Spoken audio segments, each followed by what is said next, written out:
নমস্কার বন্ধুরা, তোমরা সবাই কেমন আছো? আমি চলে এসেছি নতুন একটা রেসিপি নিয়ে। আজকে তোমাদের সাথে শেয়ার করব আলু ভেন্ডির রেসিপি। এই আলু ভেন্ডির সবজিটা রুটি হোক বা গরম ভাত দুটোর সাথেই খেতে দারুণ মজা লাগে।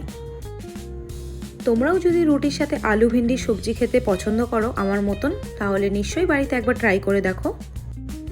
চলো দেখে নিই আমি কি করে বানালাম।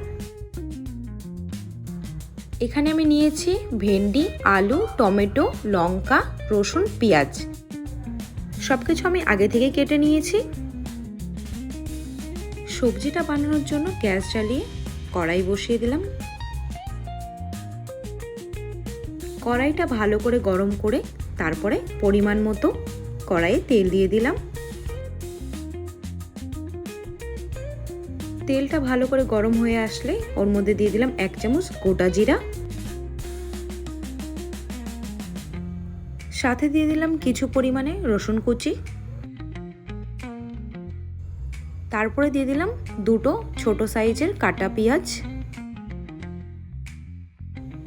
তার সাথে দিয়ে দিলাম একটা লঙ্কা কুচি। গ্যাসের ফ্লেমটা এই টাইমে হাই করা ছিল। পেঁয়াজটাকে 1 মিনিট ভাজা ভাজা করে নিতে হবে। পেঁয়াজের মধ্যে আমি কেটে রাখা আলুগুলো দিয়ে দিলাম।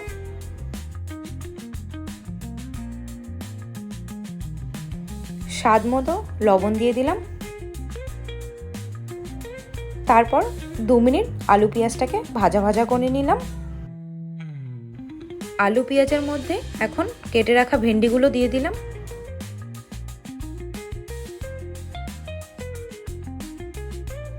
সাথে কিছুটা পরিমাণে গোলমরিচের গুঁড়ো দিয়ে দিলাম।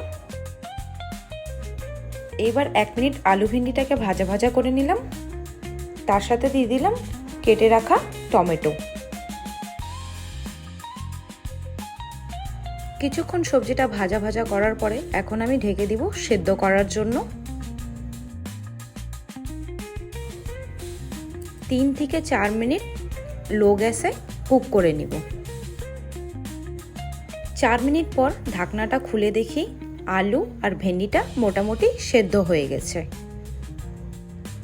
এখন এর মধ্যে দিয়ে দিব এক এক করে মশলাগুলো। ছোট চামচের 1 চামচ দিয়ে দিলাম হলুদের গুঁড়ো। সবজিটার কালারের জন্য 1 চামচ দিয়ে দিলাম কাশ্মীরি লঙ্কা পাউডার গুঁড়ো। সাথে দিয়ে দিলাম 1 চামচ জিরার গুঁড়ো। আর দিয়ে দিলাম 1 চামচ ধনিয়ার গুঁড়ো।